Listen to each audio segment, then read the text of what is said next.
Hi மக்களே, எல்லாருக்கும் வணக்கம். இப்ப நாகவாம்பு படம் எடுக்கிறது சாத்தியமான்னு சொல்லி கேட்டிருக்கேன். இப்ப நாகவாம்பு படம் எடுக்கிறதுன்றத எதை சொல்றாங்கன்னு சொன்னா அந்த தலையை விரிக்குது தானே, தலையை விரிச்சு காட்டு தானே, அதான் சொல்றாங்க. இது எதுக்குன்னு சொன்னா பாம்பினுடைய ஒரு தற்காப்பு முறைதான். அதாவது ஒரு எதிரி விலங்கோ இல்லாட்டி தனக்கு ஆபத்தான ஒரு விலங்கோ தன்னை நெருங்கி விரைக்குள்ள தன்னை நெருங்கி வரக்கூடாது அப்படின்றத அடையாளம் காட்டுறதுக்காகவும் தன்னை அடையாளம் காட்டுறதுக்காகவும் தான் இந்த தலையை விரிச்சு காட்டுது.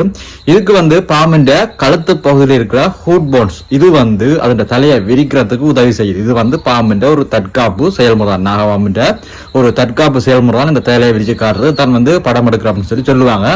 அநேகமான நம்பிக்கை இருக்குன்னு சொன்னா இப்படி நாகபாம்பு படம் எடுக்கக்குள்ள தன்னை தாக்க வந்த நபரை அந்த எதிரியை அந்த படம் எடுக்கிற அந்த பாம்பு ஞாபகம் வச்சிருக்கும். அதுக்கு பிறகு பழிவாங்க அப்படின்னு சொல்லி ஒரு கதை இருக்கு. இது பொய்.